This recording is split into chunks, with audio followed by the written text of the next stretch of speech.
Tim. Tim has my Wintersmith map. Didn't he drive off in a car?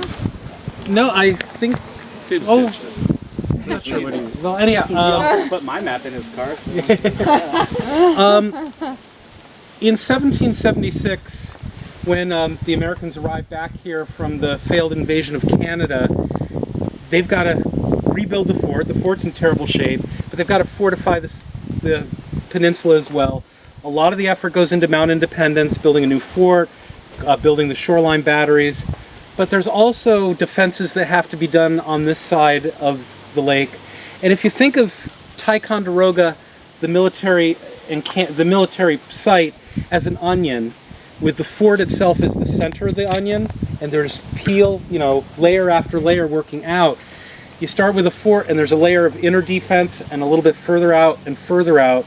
And so at one point, if you don't have enough men, you can pull in one or two layers. Well, one of the things to help with the inner circle of defenses is to build what they call redoubts. Think of them as mini forts, and they're earthwork forts. There's one over there, you can kind of make out. It's a square, it's all grass covered now, right. and it's eroded over 240 years. But that's one of the redoubts, and it actually had a trench around it, a ditch around it, partly because as you're digging the trench, that earth is what goes up onto the walls. And the way they made the earthworks is they built fascines, which are bundles of saplings, maybe an inch or less thick. You grab them, you gather them together, and then you actually tie them together in bundles. And you drive large stakes into the ground, and then you stack them up like a wall. And you can do another one, and you fill the space in between with earth. And over time, as that rots, the earth collapses into not the upright, but kind of more of a sloping remains. Another way to build an earthwork is to use gabions, which are large basket-like, again with saplings intertwined, and they're big roundabout like this, and usually they're about 5 or 6 feet tall, and you fill those with earth, and you just do a whole line of them. So sometimes there's some movies that do a pretty good job showing what they look like, but the best way to look is they're still using them during the Civil War. So if you look at some of the earth entrenchments in Civil War photographs, you'll see them. So that's how all these different redoubts are being made. This redoubt here, from where the tree line is beyond that, it starts sloping right down to the Lachute River.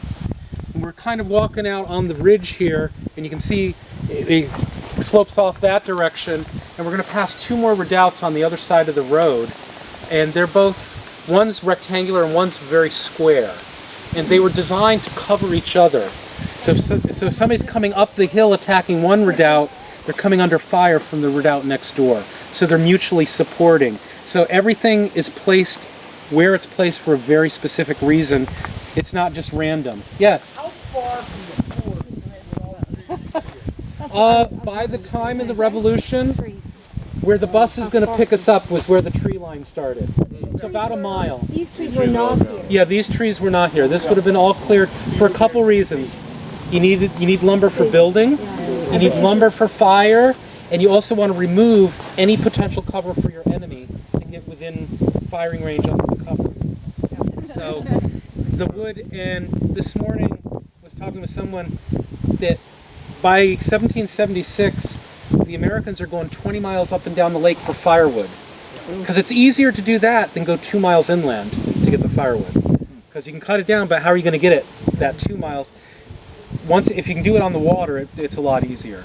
I don't know how much firewood the Americans were going through, but when there's a French garrison here of 400 men for the winter, it takes 1,500 cords of wood per winter. Whoa. So that's an immense amount of wood, and that's for 400 men. There were 10,000? Yeah. Now, they don't all stay into the winter, but you still need to cook on a daily basis. And tomorrow afternoon, either Stuart or Cameron are going to talk to you about our field kitchen. And one of the things about the field kitchen is it's designed in a way that it's very fuel efficient. Because of that problem, it focuses, it's almost like a stove with the wood, and there's a small place where the heat comes out, and they put the pot right on the top, so you don't lose the heat all the directions that you do on a campfire. So they can get a lot of cooking done with a limited amount of firewood. And these are all based on Europe, where firewood's been a problem for centuries by the 1700s. So it's not a, it's, we don't think in those terms anymore like they had to, and we don't think about them being energy efficient. But if there was a way to do something with less energy, either physical energy or firewood, they found it, because the only way, you can't order firewood like I do. You got to go get it yourself. Yeah. So these redoubts are placed all over, and they're all mutually supporting. When you get down onto the lower plain out to the lake, the line that starts here just continues all the way out to the lake shore. And the last redoubt right on the lake shore, near where the admissions booth was, what we passed by this morning, was the Jersey Redoubt. Called that because it was built by troops from New Jersey. It was bigger than Fort Ticonderoga. It had buildings inside the earthworks. It's the only one that doesn't exist today because it's in Lake Champlain today. The shoreline erosion over the last few years. And down there, it's very, very sandy. So it's very susceptible to the erosion as well. And Tim's here with a map now. Not that you're all going to be able to see it, but What did you want to show them? I'm going to get to the Jersey Redoubt. So, just to give you a sense, not you can see the details, but Fort Ticonderoga is right here.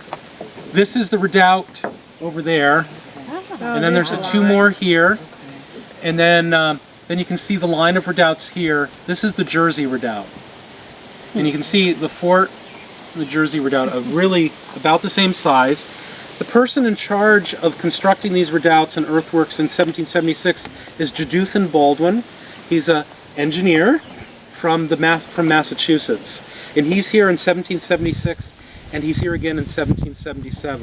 And you'll get an electronic copy of his journal if you want to use any of his journals. All right. Now, he's an engineer. He served in the French and Indian War. When you get a chance to look at your copy of the map, you'll notice that many of the redoubts are different shapes. It's kind of like he's experimenting. There's a circular redoubt, half-circle redoubt here, and then there's what they call the oblong redoubt, and then the Jersey Redoubt has all sorts of interesting angles, which may or may not make sense. But in the fall of 1776, after the Battle of Valcour, when the British come down to test the defenses, it's the Jersey Redoubt that opens fire on the British fleet, because it's the first one they'd come in contact with. And the British didn't know about that redoubt being there until it opened fire on them, because it was something that...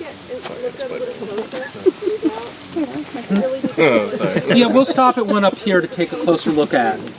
And so you've got this whole layer, and then you've got the French lines, which we're going to go up to, which the French originally built out of logs. So by 1776, it's pretty much gone, rotting, but you can tell where they were. And the Americans went ahead and sited their earthworks on the exact, because the location was perfect. So they mimicked all the twists and turns.